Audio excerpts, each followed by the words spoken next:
Hi mga beshi ko.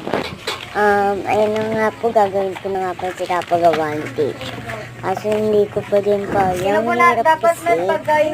Dikit po siya kasi na siya na naman. Nagdadandala na yan. Tuloy niya ulit.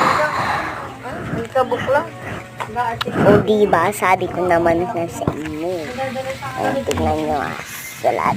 Tignan na. Tignan nyo na lang yung part 2, okay? Tumingin na lang kayo dyan sa account ko. Tignan nyo na lang dyan yung drawing ko kasi wala akong magawa. Pinapagawa. Teacher, di ko magawa. Grabe naman. Diyos ko, may nagwawis pa nga. Ganyan talaga sa bahay. Gusto namin ang malinis ang kapaligiran na nakita namin. Magko-color na ako Bye-bye. See you on my next video part 2 guys Bye-bye. Subscribe.